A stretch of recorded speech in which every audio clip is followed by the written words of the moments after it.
Assalamualaikum warahmatullahi wabarakatuh. Perkenalkan, nama saya Muhammad Syairazi, NIM 20141200234, Prodi Ekonomi Syariah kelas D semester 1. Di sini saya akan menjelaskan tentang tokoh Islam, yaitu Kiai Haji Hasyim Asy'ari. Biografi Kiai Haji Hasyim Asy'ari. Kiai Haji Hasyim Asy'ari memiliki nama lengkap Muhammad Hasyim bin Asy'ari bin Abdul Wahid. Bagian belakangnya biasa dieja Asy'ari atau Ash'ari. Beliau dilahirkan dari pasangan Kiai Asy'ari dan Halimah pada tanggal 14 Februari 1870 Masehi atau 12 Zulkaidah 1287 Hijriah di Jombang, Jawa Timur. Meninggal pada tanggal 21 Juli 1947 Masehi atau 7 Ramadan 1366 Hijriah di Tebu Ireng, Jombang. Beliau seorang pahlawan nasional Indonesia yang merupakan pendiri Nahdlatul Ulama, organisasi massa Islam yang terbesar di Indonesia. Di kalangan Nahdliyin dan ulama pesantren, ia dijuluki dengan sebutan Hadratus Syekh yang berarti Maha Guru. Riwayat pendidikan Kiai Haji Hasyim Asy'ari. Yang pertama, periode Indonesia atau pesantren. Kiai Haji Hasyim Asy'ari merupakan pribumi asli Indonesia. Pendidikannya dimulai sejak berada di pesantren milik kakeknya, yaitu Kiai Usman. Pada tahun 1876 ia belajar dasar-dasar agama Islam kepada ayahnya di pondok pesantren yang didirikan oleh ayahnya sendiri hingga sampai usia 15 tahun. Pada usia 15 tahun ia mulai memperdalam ilmu agama Islam. Ia melanjutkan pendidikan di berbagai pondok pesantren, tidak kurang dari 50 pesantren khususnya di Jawa Timur dan Madura. Dimulai dari pesantren Wonorejo, kemudian pesantren Wonokoyo, Purbalingga, kemudian pesantren Langitan Tuban, dan pesantren Trenggilis Surabaya. Kemudian beliau melanjutkan ke pesantren Kademangan, Bangkalan, Madura. Setelah 5 tahun beliau di Madura, beliau kembali ke Jawa Timur melanjutkan ke pesantren Siwalan, Panji, Sidoarjo. Kemudian periode Mekah. Sewaktu Hasyim Asy'ari belajar di Mekah, ia berjumpa dengan beberapa tokoh yang selanjutnya dijadikan sebagai guru dalam berbagai disiplin ilmu agama Islam. Di antaranya guru Hasyim Asy'ari yaitu Syekh Mahfuz Al-Tirmisi.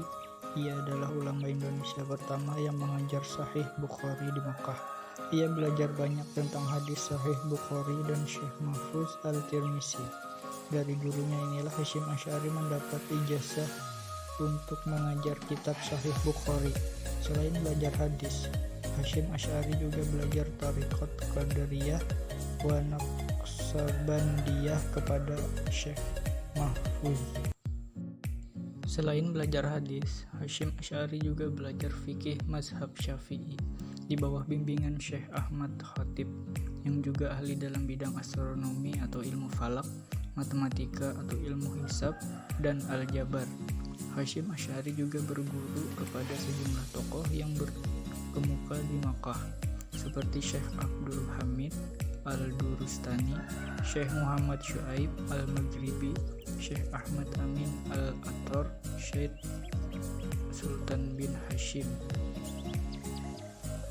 Kemudian Sayyid Ahmad Ibnu Hasan Al-Attar, Syekh Sayyid Yamani, Sayyid Alawi Ibnu Ahmad Al-Saqqaf, Sayyid Abbas Maliki, Sayyid Abdullah Al-Zawawi, Syekh Saleh Bafadal, dan Syekh Sultan Hashim Dagastani.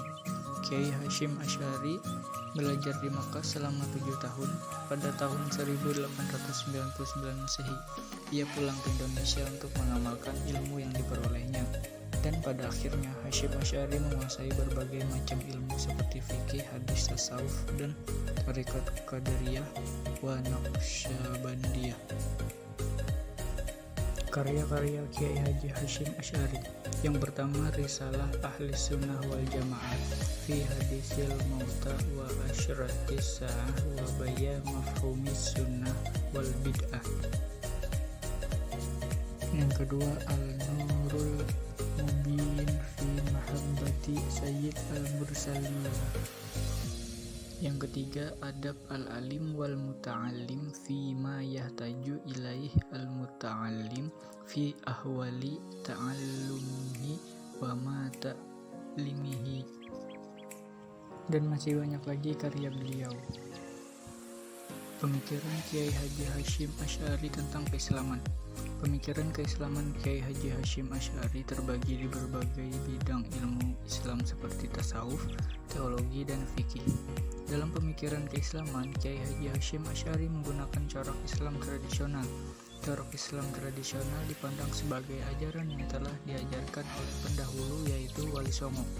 Ia tetap mempertahankan corak Islam tradisional ini sebab paham ini sudah mulai tergerus oleh paham-paham modernis.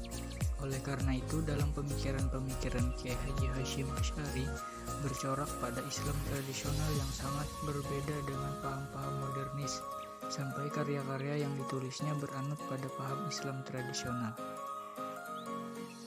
Analisis kritis tentang pemikiran Kiai Haji Hasyim Asy'ari.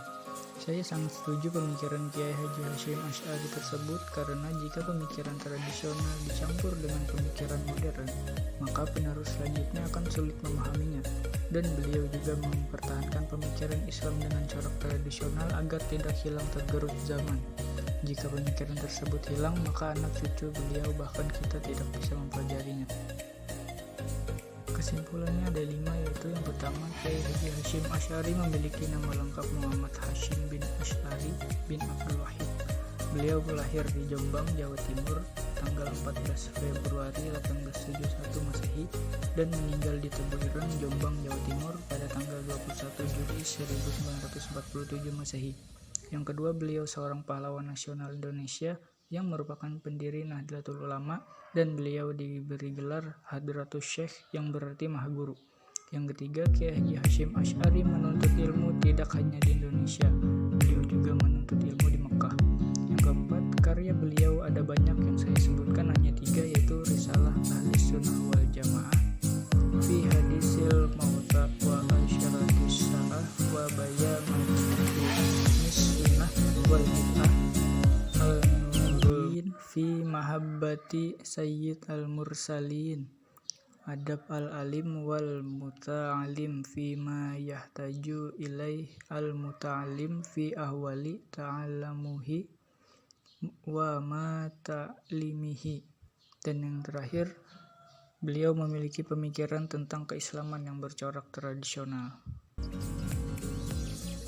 Pelajaran yang dapat kita ambil dari tokoh Kiai Haji Hasyim Asy'ari adalah seperti sebuah pepatah, yaitu tuntutlah ilmu sampai ke negeri Cina. Artinya tuntutlah ilmu setinggi-tingginya, tidak mengenal usia. Selagi kita mampu, maka raihlah apa yang kita cita-citakan seperti beliau.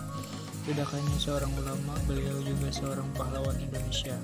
Maka sikap kita sebagai seorang muslim mencontoh perilaku beliau dan menjadi orang yang bermanfaat bagi keluarga, berbangsa, dan bernegara. Cukup sekian yang bisa saya sampaikan. Jikalau ada kekurangan dan kesalahan dari video ini,